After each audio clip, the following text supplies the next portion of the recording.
오늘 우리는 창립 22주년 기념 감사 예배를 드리고 있습니다. 22년 전에 간절히 예배당을 갖기를 소원했던 일단의 교인들이 정들었던 갈릴리 교회라는 이름을 내려놓고 성마가 교회의 예배당으로 이사를 왔습니다. 당시에 미국 교인들과 함께 예배를 드리며 낯설고 생소했지만 마음껏 우리 예배당을 사용할 수 있게 되었다는 그 사실 하나만으로 모든 것을 감내했었던 때가 엊그제처럼 생각되는 분들이 이 자리에 있을 것입니다.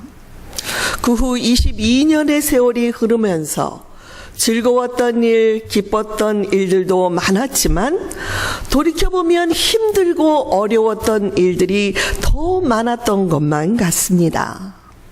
그러나 이 모든 과정을 감당할 수 있도록 주님의 은혜가 있었기 때문에 오늘 우리가 이 자리에 있을 수 있다는 고백을 여러분과 함께 드립니다. 비록 작은 교회이지만 주님을 사랑하는 마음만큼은 결코 누구에게도 뒤지지 않는 열심으로 더욱 건강한 교회를 세워가겠다는 다짐을 해봅니다. 우리가 살고 있는 이 시대는 갈수록 신앙을 유지하는 것조차 어려워질 거라는 경고들이 나오고 있습니다. 우리 교회가 불신자들에게 좀 더 친근하게 다가갈 수 있고 그리고 이 지역 사회에 더욱 열심히 헌신하겠다는 뜻에서 교회 이름을 알링턴 한인교회로 바꾼 것은 이런 때일수록 이렇게 어려워지는 때일수록 더욱더 주님의 사명을 감당해야겠다는 결단이 있었기 때문입니다. 부디 주님께서 우리 교회를 통해 하나님께 영광을 돌릴 수 있도록 역사해 주시고 은혜를 베풀어 주시기를 간절히 바라는 마음으로 이 시간 하나님께 영광과 감사의 박수를 우리가 함께 올려드리십시다. 아멘. 감사합니다. 그동안 우리는 5주에 걸쳐서 성경에 나타난 교회들의 모습을 살펴보았습니다. 물론 완전한 교회는 없지만 성경에 기록된 교회들마다 우리에게 주는 교훈이 있었고 그 교훈을 거울 삼아 현재 우리 교회를 성찰해 볼 수가 있었습니다. 오늘은 그 마지막 시간으로 앞으로 알링턴 한인교회가 나아가야 할 구체적인 비전을 여러분과 함께 생각해 보기를 원합니다. 제가 오늘의 본문으로 여호수아 1장을 택한 것은 모세가 죽은 후에 새 지도자인 여호수아를 통해 새 시대를 열어가는 내용을 담고 있기 때문입니다. 모세는 죽었지만 이스라엘 백성들에게는 여전히 가나안 정복이라는 사명이 남아 있었습니다. 그러나 그들은 언제까지나 모세의 죽음을 슬퍼하면서 절망감에 사로잡혀 있었습니다. 그러자 하나님께서 새로운 지도자 여호수아에게 말씀하셨습니다. 출애굽의 역사나 광야 생활은 모세로 인해서가 아니라 여호와 하나님으로 인해 가능했던 것이다. 모세에게 능력을 주셨던 하나님을 신뢰한다면 가나안 정복이라는 이 대장정의 역사를 너희들이 얼마든지 이룰 수가 있다. 하나님의 손 아래서 그 누구라도 모세와 같은 능력자가 될 수 있는 것을 믿어라. 언제까지 모세를 그리워하고 있겠느냐? 이제는 새 시대를 열어가야 할 때가 너희들 앞에 있다. 하나님께서는 본문에서 3번이나 강하고 담대하라는 말씀을 주시며 여호수아에게 용기를 주고 계십니다. 6절에서 강하고 담대하라. 너는 내가 그들의 조상에게 맹세하여 그들에게 주리라 한 땅을 이 백성에게 차지하게 하리라. 7절에서도 오직 강하고 극히 담대하여 나의 종 모세가 네게 명령한 그 율법을 다 다 지켜 행하고 차로나 우로나 치우치지 말라. 여러분 9절에서 같이 읽을까요? 내가 명령한 것이 아니냐. 강하고 담대하라. 두려워하지 말며 놀라지 말라. 너와 함께하느니라.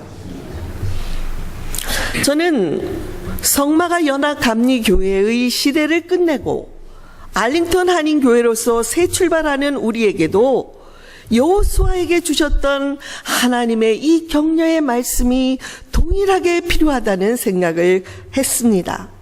이제 여호수아를 강하고 담대하게 세우셨던 하나님의 말씀을 통해서 우리 교회를 향한 하나님의 메시지를 함께 나누도록 하겠습니다. 첫째로 하나님께서는 현실을 직시하라고 말씀하셨습니다. 모세의 죽음은 당시에 이스라엘 백성들에게 얼마나 큰 슬픔이며 충격이었겠습니까?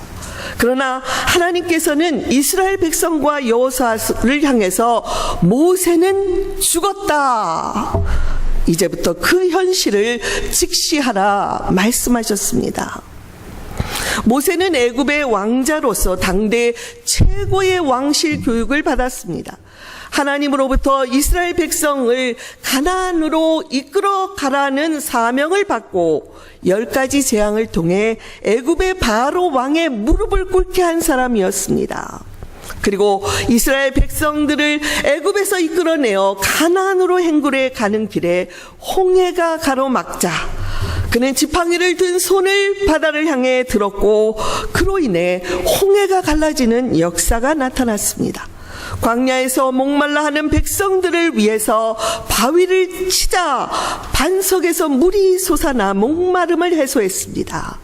아말렉과의 전쟁에서는 모세가 두 손을 들면 군대가 승리하는, 그래서 아론과 훌과 함께 손을 들어 그 전쟁을 이끌어내기도 했습니다.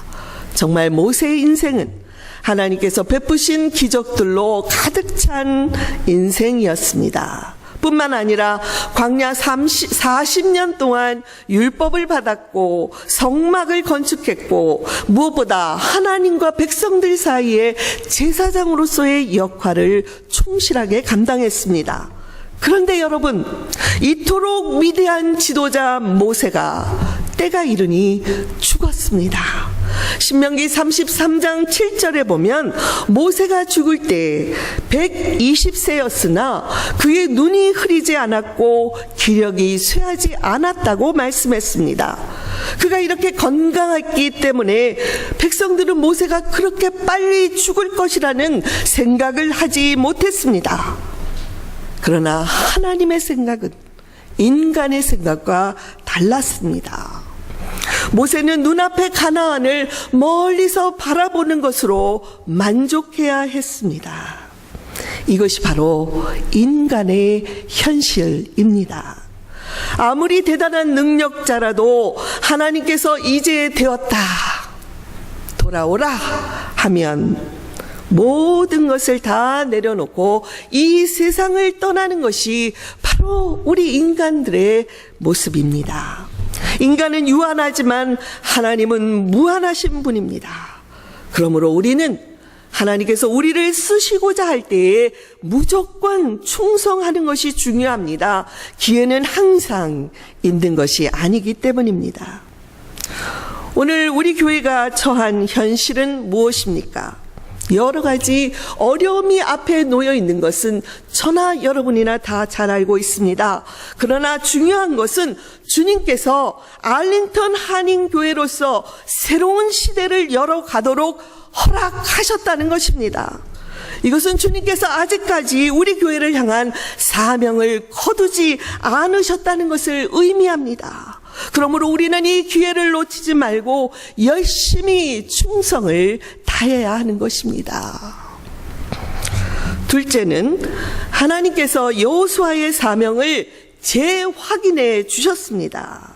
2절에서 말씀하시기를 내 종 모세가 죽었으니 이제 너는 이 모든 백성과 더불어 일어나 이 요단을 건너 내가 그들 곧 이스라엘 자손들에게 주는 땅으로 가라 말씀하셨습니다. 일찍이 모세는 그가 죽기 전에 여호수아에게 안수하고 내게 있었던 이 과업을 네가 이어가야 된다, 사명을 부여했습니다. 그런데 지금 여호수아는 주저하고 있습니다. 그의 자존감은 바닥을 치고 있고 용기는 더더욱 없었습니다. 여러분, 여호수아가 본래 이토록 연약하고 믿음이 약한 사람이었을까요? 아닙니다. 여호수아와 예수라는 이름은 같은 이름입니다. 여호수아는 장차 오실 메시아 예수 그리스도를 예표하는 자입니다. 민수기 13장 8절에 보면 여호수아의 본래 이름은 호세아였습니다. 그러다가 모세가 가나안 정탐을 하러 보내면서 그에게 여호수아라는 새 이름을 주었습니다. 호세아는 구원이라는 뜻이지만 여호수아는 여호와가 구원하신다라는 뜻입니다. 여러분, 호세아에서 여호수아로 그 이름이 바뀐 것은 그가 구원자 하나님을 만났다는 분명한 신앙 고백이 있었기 때문이었습니다. 하나님을 만난 사람들은 아무리 평범한 사람이라도 하나님께서 얼마든지 능력자로 사용하실 수가 있습니다. 하나님은 위대한 모세도 사용했지만 평범한 여호수아도 사용하셨습니다. 물론 하나님은 모세를 사랑하셔서 그와 친구처럼 대면해서 이야기를 나눴다는 기록이 있지만, 그렇다고 모세는 더 귀하고 여호수아는 덜 귀하게 했다고 하신 분이 아닙니다. 모세나 여호수아나 하나님의 손 안에서 똑같이 중요한 자들이었습니다. 사랑하는 여러분, 우리도 하나님을 만난 후에 우리에게 새 이름을 주셨다는 것을 아십니까? 성경에는 예수님을 믿는 자들을 성도 또는 신자, 그리스도인 또는 하나님의 아들들이라는 다양한 이름으로 부르고 있습니다. 성도란 영어로 세인트라고 말하죠. 우리 가톨릭에서 말하는 그 성자들뿐만이 아니라 예수를 믿는 자들은 다 누구예요? 세인트, 성도가 되었다는 것입니다. 저는 여러분 모두가 이 새 이름에 걸맞는 아름답고 존귀한 삶을 살아가시기를 주님의 이름으로 축복드립니다. 주님은 우리 알링턴 한인교회에게 복음 전도의 사명을 주셨습니다. 때로는 우리같이 작은 교회가 어떻게 감당할 수 있겠습니까? 라며 여기 무릎 꿇어 주저앉아 있는 여호수아처럼 부담감을 느낄 수도 있지만, 여러분, 하나님의 사명은 사람의 능력이나 교회의 크고 작음에 있는 것이 아니라 하나님의 능력에 달려있는 것을 믿으시기 바랍니다. 하나님께서 알링턴 교회를 새 출발하도록 허용하신 것은 이 지역의 복음화를 이루고 하나님의 나라를 확장해 가라는 사명이 있기 때문입니다. 그래서 우리는 7월 한 달 동안 토요 특별 새벽 기도회를 통해서 주님의 이 사명을 감당하게 해달라는 기도의 시간을 갖고 있습니다. 어제 많은 분들이 참석하고 또 주님 앞에 결단하는 모습을 보면서 목사로서 얼마나 크게 격려를 받았는지 모릅니다. 그리고 반드시 우리 교회가 이 사명을 감당할 것이라는 확신을 가질 수가 있었습니다. 셋째로는 하나님께서 함께 해주겠다는 약속을 여호수아에게 해주셨습니다.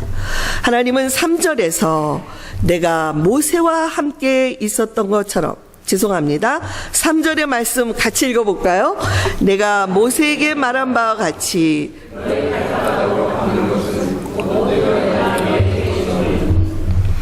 여러분, 너희 발바닥으로 밟는 곳, 이 모두를 주겠다. 그리고 나서 구체적인 그들이 얻게 될 땅의 경계선까지 말씀해 주셨음에도 불구하고 여호수아는 두려움을 떨쳐버릴 수가 없었습니다. 무지렁이 같은 200만이 넘는 백성들을 이끌고 저 가나안 땅에 들어가는 것, 여러분, 가나안 땅 거저 들어가면 주는 게 아닙니다.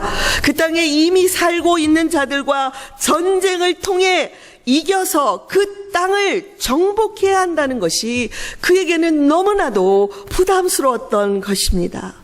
여러분, 본래 여호수아는 이런 사람이 아니었습니다. 그는 이스라엘의 용맹스러운 군대의 장관이었습니다. 광야 생활 동안에 수많은 이방의 민족들, 아말렉 족속, 미디안 족속, 아모리 족속과의 전쟁에서 승리를 거두었던 경험이 많은 용맹한 군대 장관이었습니다.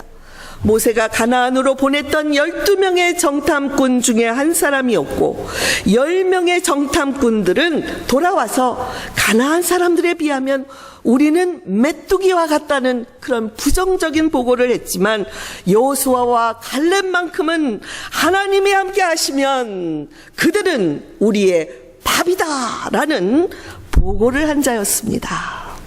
그런데 지금은 이제 가나안으로 가라는 하나님의 이 명령 앞에서 두려워하고 있습니다. 주저앉아 있습니다. 아마도 여호수아는 이 무거운 책임 의식 때문에 짓눌려서 잠시 하나님을 바라보는 시각에서 자기 자신을 바라보았던 것일 수도 있습니다. 그러자 하나님께서 5절에서 내가 모세와 함께 있었던 것처럼 너와 함께 해주겠다 약속을 해주셨고 9절에서도 네가 어디로 가든지 네 하나님 여호와가 너와 함께 해주겠다 반복적으로 약속해 주셨습니다.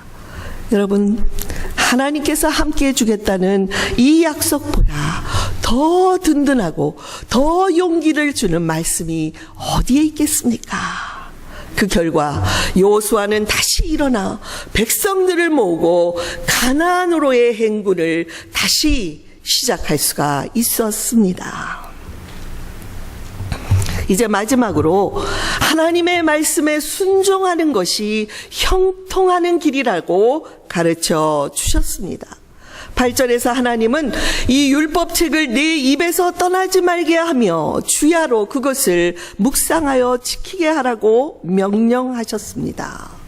이 율법책을 입에서 떠나지 말라는 말씀은 하나님의 말씀을 읽고 스스로 연구하라는 것이요, 묵상하라는 것은 소가 되새김질을 하듯이 늘 말씀 안에 살아가라는 것입니다. 또 더 나아가서는 이 말씀을 순종하라, 실천하라고 말씀하셨습니다.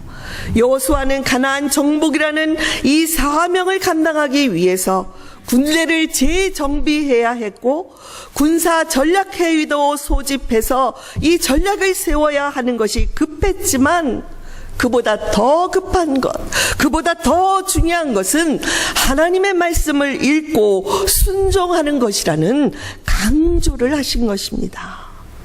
여러분, 보통 우리는 어떤 중요한 사명을 감당하기 위해서 일부터 찾아서 무슨 일을 해야 되지 하고 분주하게 움직이는 경향이 있습니다.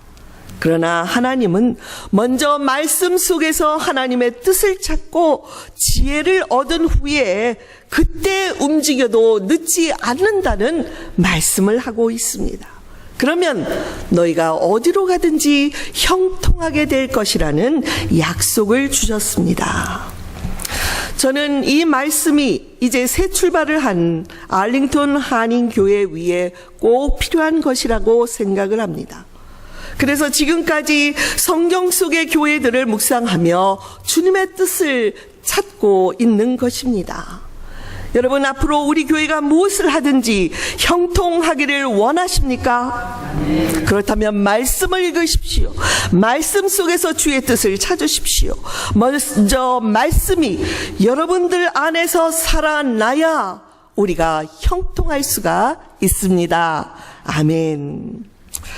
이제 제 설교의 결론으로 여러분과 함께 한 교회의 그림을 그려보겠습니다.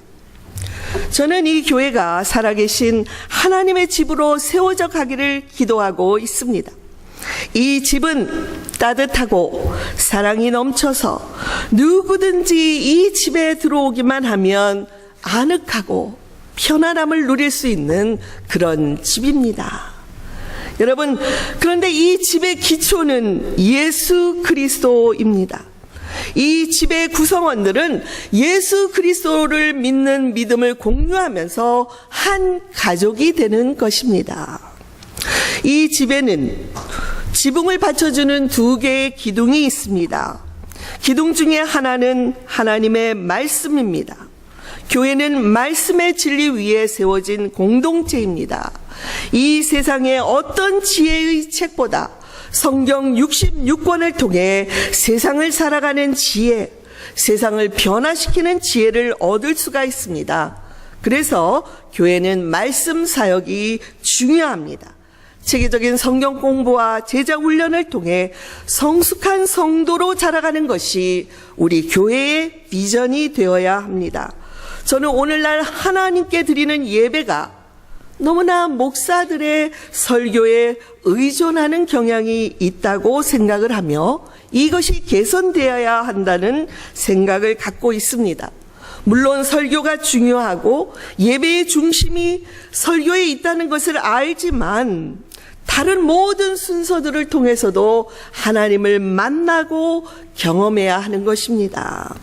교인들 스스로 성경을 공부하는 것이 중요한 것이지 주일날 목사의 설교만 의존해서는 안 된다는 것입니다. 감자탕 교회의 조 목사님의 글에서 제가 읽고 많이 공감을 했는데요. 그분은 설교를 밥이라고 했습니다.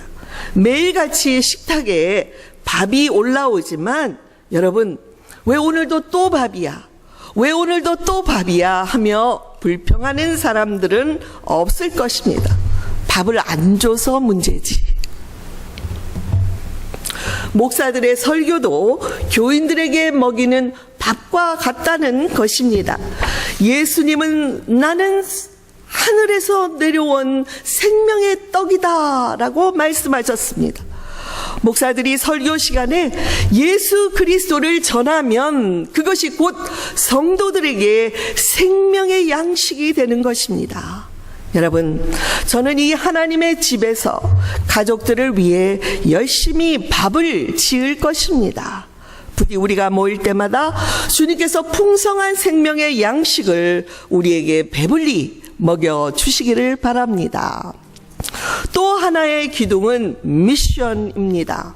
이 미션이란 주님께서 교회에 맡기신 모든 사명 전체를 미션이라고 부릅니다. 연합 감리교회의 미션, 사명은 이 세상을 변화시킬 수 있는 그리스도의 제자를 길러내는 것입니다. 저는 우리 교회의 성도들이 직장과 사업체에서 만나는 모든 사람들과의 관계에서 하나님의 선교사로서 살아가는 비전을 꿈꾸고 있습니다. 다른 사람들에게 영향력을 미치라는 것입니다. 이것은 내가 손해보고 내가 희생하고 좀 더 많이 베풀어야 가능한 것입니다. 교회적으로도 현재 하고 있는 선교 후원도 중요하지만 앞으로 좀 더 우리 교회가 집중할 수 있는 선교 전략들을 세웠으면 좋겠습니다. 이를 위해서 선교부의 장기 계획과 연구가 필요합니다. 현재 후원하는 니카라구아의 엘샤다이 초등학교를 위해서 단기적이고 이례적인 후원보다는 장기적으로 사람을 키워내는 그런 선교 계획을 후원할 수가 있었으면 좋겠습니다. 또한 우리 교회가 속한 이 알링턴 지역 사회에 빛과 소금이 되는 역할을 감당해야 할 것입니다. 이렇게 잘 사는 알링턴 중심에 우리 교회가 있는데요. 여기서 10분도 안 떨어진 센트럴 UMC에서 우리가 홈레스 사역에 동참을 하고 있습니다. 그런데 매주 120명에서 어떨 때는 150명에 이르는 홈레스들이 이곳에 와서 아침 식사를 한다는 것입니다. 그들 중에는 자기 집이 있는데도 집에 혼자 있는 것보다는 쉘터에 와서 잠을 자는 사람도 있다는 그런 이야기를 들으면서 이 시대는 돈이 없어서 빈궁한 것이 아니라 사랑에 굶주려서 빈궁한 사람들이 참으로 많다는 생각을 해보았습니다. 앞으로 우리 교회가 이런 홈레스 사역에 좀 더 적극적으로 참여하고 물질적인 후원을 했으면 좋겠다는 생각을 해봅니다. 또한 지난 7년 동안 가졌던 이웃 초청의 날을 통해서 이 올도미니언 주민들과 더 가까워지고 한인교회가 지역사회를 위해서 참으로 적극적으로 참여하고 있다는 그런 인식이 이 지역에 심어지기를 바랍니다. 우리가 한국 음식 또는 전통 문화를 소개하는 기회도 갖고 수익금은 이 알링턴 지역을 위해서 사용하고 지금도 우리가 이 올도미니언 주민회를 위해서 교회를 빌려주고 많은 일을 하지만 좀 더 적극적으로 좀 더 많이 베풀 수 있게 되기를 바랍니다. 이제 마지막으로는 이 집을 외부로부터 안전하게 지켜줄 지붕을 덮을 차례입니다. 저는 이 지붕을 사랑이라고 생각합니다. 위로는 주님께 대한 사랑으로 충만한 교회, 수평적으로는 교우들과 또 알지 못한다 할지라도 우리 이웃들을 향한 사랑으로 충만한 교회가 되기를 원합니다. 저는 여러분들이 하루에 적어도 3번 하나님께 대한 사랑을 고백하기를 원합니다. 아침에 일어나서 굿모닝 하나님 사랑합니다. 밤새 지켜주셔서 감사합니다. 이렇게 고백하면서 하루를 시작하고 정오경에도 우리가 하나님을 생각하고 하나님에 대한 사랑을 고백하고 잠자리에 들기 전에 하루를 함께 해주신 하나님께 사랑을 고백하는 것입니다. 하나님, 제가 이 밤에 잠이 들어 설사 깨어나지 못한다 할지라도 하나님, 제가 하나님 사랑하는 것 아시죠? 이렇게 고백하고 잠이 들 수 있기를 바랍니다. 여러분, 가정에서도 가족들에게 사랑의 고백을 자주 하십시오. 적어도 3번 이상 칭찬을 해 주시기 바랍니다. 여러분, 내 가족, 내가 사랑하고 칭찬하지 않으면 누가 사랑하겠습니까? 그러면 우리 교회와 가정에 정말 주께서 주시는 사랑의 능력을 경험하게 될 것입니다. 여러분, 이렇게 해보시겠습니까? 아멘. 한 8명이 대답을 하셨어요. 이렇게 사랑의 고백을 적어도 3번 입으로 하는 게 쑥스러우면 마음으로라도 하시겠습니까? 아멘. 오늘날 극도의 개인주의가 심화되어 가는 이 시대에 교회만이라도 사랑이 충만한 곳이 되어야 되지 않겠습니까? 최근에 이유가 어찌되었든지 백인 경찰의 총을 맞고 사망한 흑인들로 마음이 상한 자들이 너무나도 많습니다. 그로 인해 대도시들마다 인종차별을 중단하고 정의로운 사회를 구현하라며 평화 행진이 이어지고 있습니다. 지난주에 달라스에서 이렇게 평화 행진을 하던 사람들을 가이드하던 백인 경찰들을 향해 총격이 가해지고 5명의 사망자와 7명의 부상자가 나오므로 온 미국 사회를 충격에 빠뜨렸습니다. 이런 일이 잊혀질만 하면 다시 발생하고 잊혀질만 하면 다시 발생하면서 이 미국 사회가 갈수록 인종 간의 갈등이 심화되고 있고 자칫 큰 분열과 대립관계로 이어질까 우려스러운 상황입니다. 이런 때야말로 교회는 화합과 평화를 주도하는 지도력을 발휘해야 할 것입니다. 사랑으로 충만한 교회, 인종과 언어가 다르지만 서로 손잡고 하나 될 수 있는 그런 교회에 대한 꿈을 저와 여러분이 꾸어가기를 바랍니다. 사랑하는 알링턴 한인교회 성도 여러분, 오늘 우리가 맞이한 창립 22주년을 감사드리며 주님께서 주신 모습을 여러분 마음에 품으셨어요? 한 해 동안 열심히 충성해서 창립 23주년 예배에는 우리 교회가 더욱 꽃피고 아름다운 하나님의 집으로 가꾸어지기를 바라고 그 안에 많은 열매를 올려드리게 되기를 주님의 이름으로 간절히 축원드립니다. 아멘. 기도하십시다.